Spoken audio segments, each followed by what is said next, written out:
Well, tomorrow I will be 37 weeks pregnant.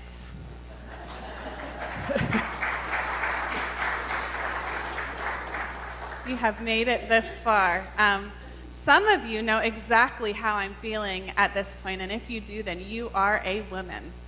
But for those of you that don't, I thought I would just let you into my world a little bit. The miracle of pregnancy is really a beautiful thing. In the blink of an eye, I felt like I went from not knowing whether I was feeling kicks or not to feeling like I am growing an acrobat inside of me. And it is amazing how your body changes in this time, and your whole life changes in pregnancy. Because the baby has grown in front of my lungs over time, it has been common for me to feel short of breath just from walking up a flight of stairs or even singing. I can't stand for long periods of time anymore, and when I do, I feel a whole lot of pressure on my legs. At night, I have to sleep on my side so that I can breathe easier, and sometimes it takes a while for me to find a comfortable position. And now my feet have started swelling just enough to make it difficult for me to put on normal-sized shoes. My hands have swollen so much that they physically ache when I wake up in the morning, and my rings don't fit on my fingers anymore. Now, I don't say any of this to complain or to exalt the struggles of pregnancy or to get pity from anyone. I really am doing fine. It is an exciting time to wait in anticipation for a newborn and to cherish these moments before he comes. And I take comfort in knowing that I won't feel like this forever. But if Richie and I needed to go on a journey by foot for a government-mandated census, even if he was on foot and I was on a donkey, he would receive a whole lot of pushback from me. That would not be exciting or thrilling for me right now or in the next 3 weeks. Our sermon series may be about Joseph, but I am certainly feeling for Mary right about now. So let's take a step back and talk a little bit about the story that we know up to this point. Jesus' story begins with Mary being visited by the angel Gabriel telling her that she will have a child conceived by the Holy Spirit. She then travels to visit her cousin Elizabeth, who is 6 months pregnant with John the Baptist. And then Mary lives in Nazareth, about 70 miles north of Joseph, who lives in Bethlehem. And Elizabeth lives just a few miles north of Bethlehem. Some believe that Elizabeth may have gone to Bethlehem with Mary to tell Joseph her news. But either way, as we learned a few weeks ago, Joseph was going to break off the engagement after hearing that Mary was pregnant. But then we learned last week that he was told by an angel in a dream to go ahead and to wed Mary and to raise Jesus, the Son of God, as his own. And according to the Gospel of Matthew, which we have been reading, the couple formally marries soon after Joseph has that dream. And according to the Gospel of Luke, they settle up in Nazareth, in Mary's hometown. At least that's where they are when the story starts to get a little deeper. So our first 2 verses tell us that Caesar Augustus called for everyone in the empire to be enrolled in the tax lists. And this was the first enrollment when Quirinius was governor of Syria. So in ancient Rome at the time, a census was taken every 5 years. And similar to the census that's taken in the United States, there are 3 things that are combined in the Roman census. There's basic demographics of people, there's an assessment on property taxes, and then assessments on income tax. So registering everyone in the empire meant keeping a record of how much property everyone possessed so that they could determine the taxes. And so when an accurate census was taken of a town or a village, then they could determine how much they would pay in taxes. And at the same time, people could bid on being the tax collector then of their village, and whatever they collected outside of the required amount was theirs to keep. so you can see a little bit why tax collectors weren't well liked. But if you didn't appear for the census and you were found out that you didn't appear, you suffered a major penalty. For someone like Joseph, the penalty was imprisonment or confiscation of property or maybe even slavery. And so Joseph had no choice but to go back to his hometown to register. Now, also during this time, just the men of each household needed to appear for the census. But we read that Mary went along with Joseph. A very pregnant Mary went along with Joseph for this trip. And some commentators believe that this was to protect Mary. So we read in the book of Acts and from some other sources that the census usually tended to cause rebellion from the Jews. And so Joseph may have wanted Mary to go with him because he feared that if she stayed on her own, that something might happen to her and the baby if there'd be a rebellion up in Nazareth. So they set out on this 70-mile trip together. Now, many picture Mary on a donkey, which we're not told about in scriptures, but certainly is imaginable and could be true. Many commentators have calculated that the journey took 3 days over hills and mountains. However, several years ago, there was a BBC journalist who got a donkey with him and walked the route we believe they would have taken from Nazareth down to Bethlehem. And it took him 9 days. So as I said in the beginning, Mary was just as pregnant as me, if not more. And it might have been just as uncomfortable to walk as it would have been to sit on a donkey for that distance. Now, there have been some beautiful portraits that have been painted about this journey. Just this morning on Facebook, I saw a friend who posted a sculpture that she has of Mary sitting up on her donkey, looking very peaceful and comfortable, and Joseph walking beside her. But I don't think that that's a very accurate portrayal to me.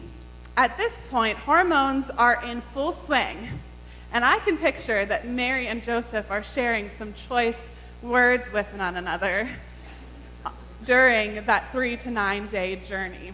There was actually a person in our first service who shared with me a comic that he saw in the newspaper this past week of that same picture of Joseph or Mary up on this donkey and Joseph next to her, and she is saying, "No, Joseph, you cannot have your turn on the donkey, ever." But we add on to all of this the time period where many women died during childbirth. There's anxiety that goes along with this pregnancy and the anticipation of giving birth, fully aware that it could happen at any time while they were en route. It wouldn't be a journey that I would want to take, and I can imagine that it's not a journey that Mary wanted to take. It was a journey that was forced upon them. When was the last time that you were forced to take a journey that you didn't want to take? Maybe it was the time that your parents got divorced, or the time when your spouse filed for divorce when you tried so hard to keep your marriage together.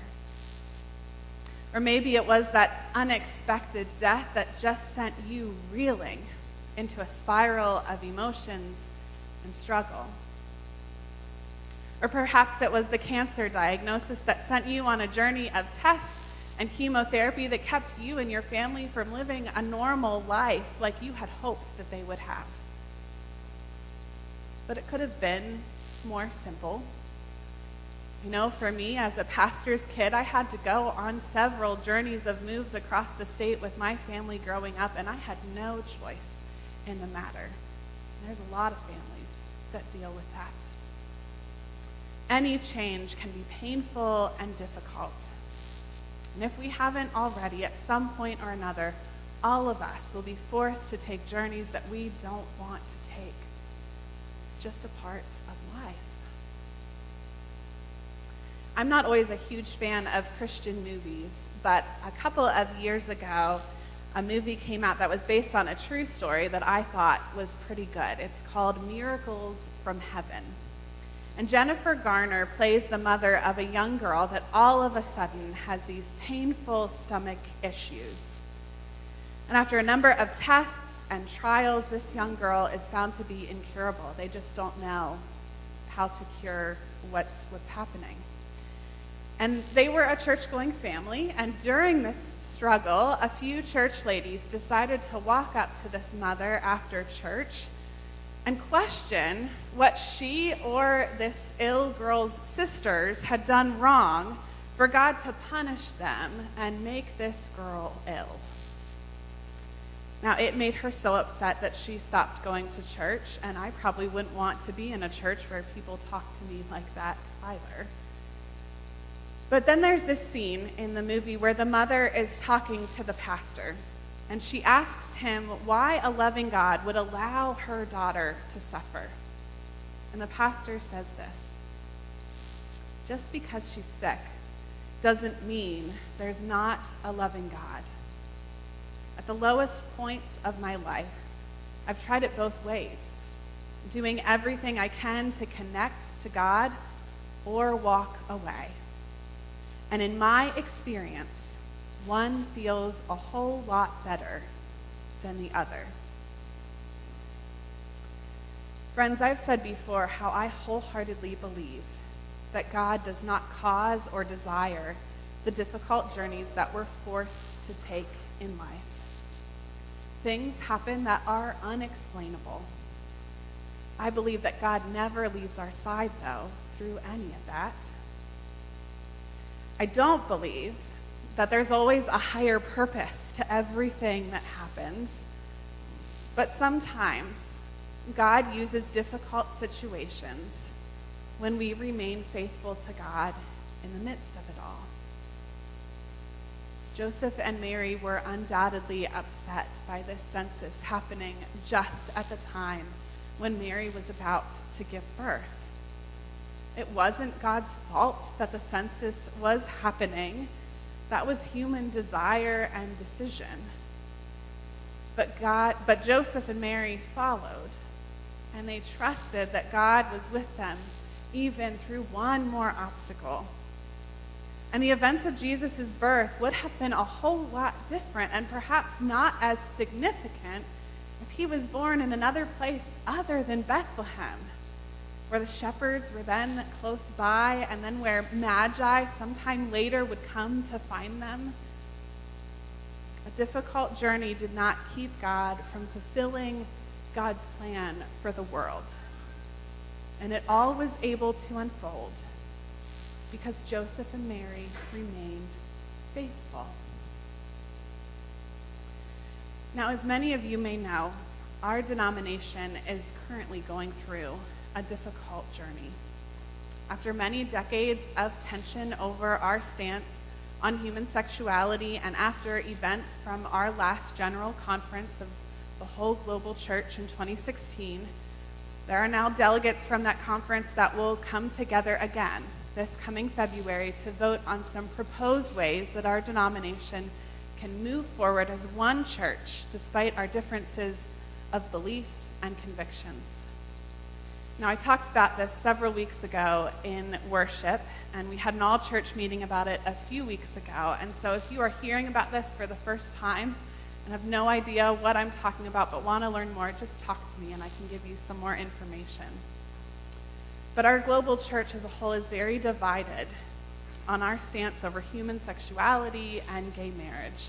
And there are deeply committed Christians on both sides. And it has brought us on a journey that many of us didn't want to be on. It's made some people and even local churches leave the United Methodist Church already, and others who are waiting until the end of February to decide.